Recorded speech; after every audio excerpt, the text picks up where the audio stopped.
At 2:12 a.m., a woman called 911 from a basement she swore wasn't hers.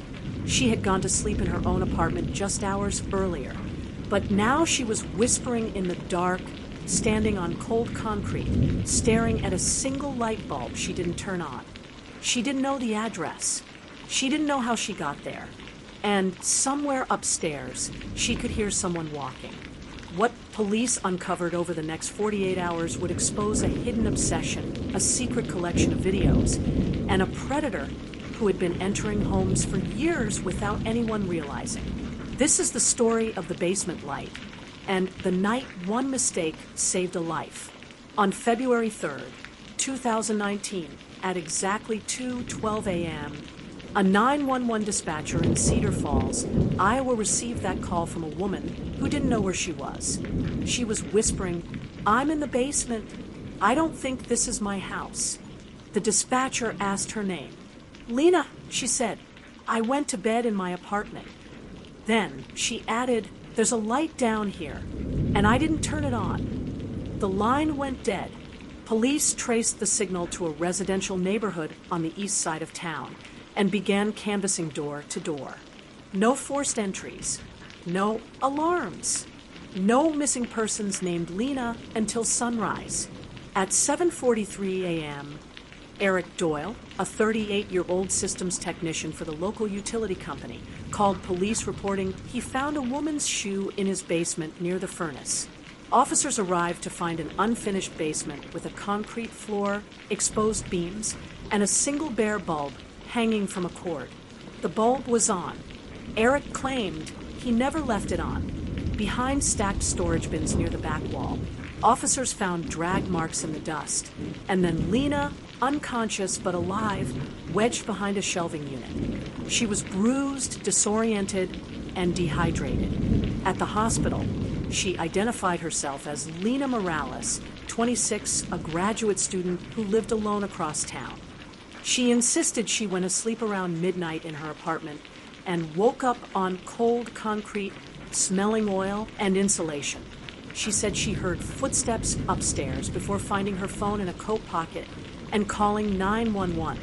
The coat wasn't hers. It was too big and smelled like motor oil. Police searched Eric's home thoroughly. No restraints, no blood, no signs of forced entry, no fingerprints besides Eric's. Security cameras in the area showed no one entering or leaving overnight. Eric denied everything and claimed he slept through the night. He even passed a polygraph. But Lena mentioned something troubling. She remembered counting 12 steps in the dark. Eric's basement had 12 steps, a detail never released publicly. Investigators pulled Lena's phone data. Her last text at 11:48 p.m. read, "Someone's been outside my building twice tonight." Security footage from her apartment complex showed a dark pickup truck idling nearby around 11:30 p.m., matching the type of vehicle Eric owned. He claimed he sometimes drove through the area after service calls, but utility records showed he had none that night. Forensic technicians recovered tiny insulation fibers from Lena's sweater that matched materials used by the municipal utility department Eric's employer. Detectives also uncovered a decade-old restraining order filed by Eric's ex-wife, who claimed he would silently watch her sleep. Then police discovered a hidden USB drive behind a false panel in Eric's garage cabinet. It contained dozens of video clips recorded in darkness, women sleeping in different homes and apartments. The camera angle was low, near the floor. One video was time-stamped the night before Lena's abduction and showed her asleep in her bedroom. There were no signs of forced entry at her apartment. Investigators discovered Eric had retained an old master maintenance keycard from previous smart meter installations in her building that had never been deactivated. He used it to access apartments after hours. Police believe Eric entered Lena's apartment intending only to record her again, but she woke up. He panicked, used chloroform later found in trace amounts in his garage, and transported her to his basement. 3 days later, Lena remembered hearing Eric upstairs on the phone, saying, "I didn't mean to take her." When patrol cars canvassed the neighborhood overnight, Eric realized the risk and staged the morning discovery, calling police himself to appear cooperative.